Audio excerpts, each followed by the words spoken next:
Hi, I'm Martin from Cataclysmic Science, and this is the series part of the data analysis and presupposition series. This is part 4. It's just to add on the previous 3 parts, explain all the worldviews. I'm just going to show some interpretation or how I use some of the tools. Now, previously we saw the 3 foundation worldviews, the based on the Genesis account, or the mysticism of New Age, or Darwinian evolution ideas. There's a picture showing all the archaeological paradigm tools that we constructed for each of them. Now, this is the one that I use from the Genesis account, which basically shows there was an advanced civilization, there was Noah's flood, only 8 people survived, there was a second era of advanced civilization is the post-flood, where they built the Tower of Babel, and then after a while they scattered into different nations, into multiple civilizations, and each speaking different languages. Now, if we look at archaeology, there's all kinds of things, record structure, Greek mythologies, all the mythologies, pyramids, sacrificing animals, different languages, DNA, ancient astronomy, all these things. So the idea is, how do we take all these concepts? It's like a big puzzle, and we take all the pieces. We have this paradigm. Now we pick up these pieces, and we need to know where to put every piece into the puzzle. And that's why we created this archaeological paradigm tools, exactly for that. So let me just give a brief overview of an example of, I see something, and then directly in the back of my mind I've got a foundation upon which I stand, my presuppositions, and there's a structure and how I piece those puzzles into the bigger picture, right? So I just look at, for example, giant fossils. We dig up fossils, and I, based on my worldview, before Noah's flood, the atmosphere with different, like, kind of hyperbaric chamber conditions. Insects grew proportional to the air pressure because they breathe through their skin. Different types, obviously. So it just makes sense that we dig up gigantic fossils, which must be from before Noah's flood, and obviously a cataclysmic event, the hydroplate theory, which would bury those fossils. Dinosaurs. It's a modern word that was only created in 1840s, replaces the word dragon, but dinosaur bones, creatures buried during Noah's flood, they lived before then.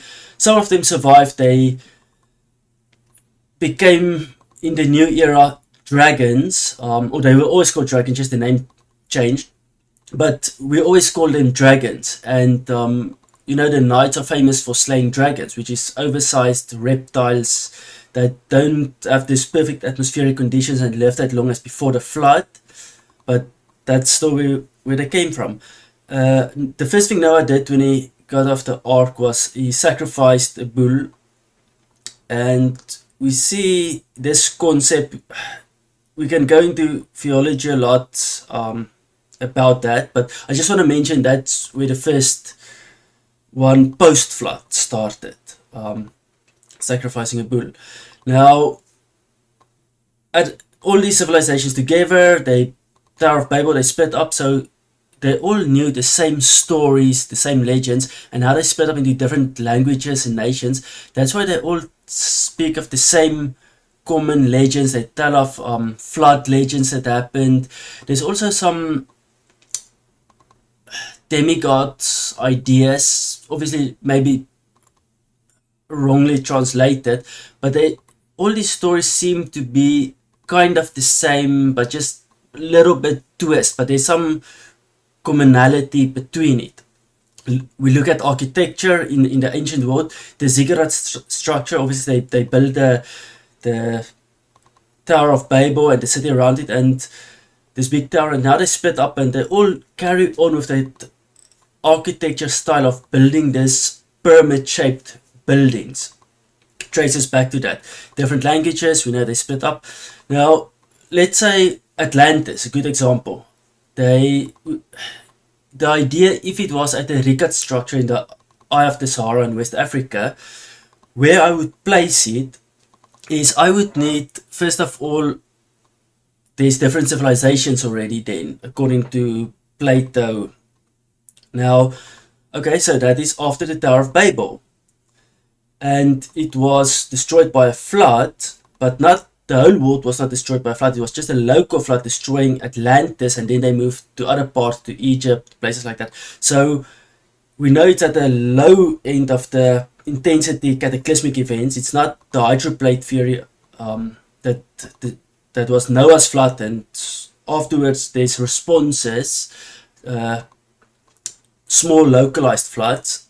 So already on the graph we see where the small floods occur is where Atlantis is. It's multiple civilizations, and the population must be big enough so that they can be a civilization. I don't know what's the minimum requirement. I've heard people say once you reach 100 people, you can start calling it a civilization. So we have our population growth that we take into account, our multiple nations, our geological model for small floods, which is still in response to the hydroplate events, many localized floods, ice melting. So based on that, I put Atlantis there in that graph. Not necessarily a time fix to it, but I know where that piece of the puzzle fits into the bigger paradigm. So yeah, guys, that's just basically what I wanted to show, how each of us have this worldview in the back of our minds, and we see these little pieces of data, and we need to interpret it based on our presuppositions.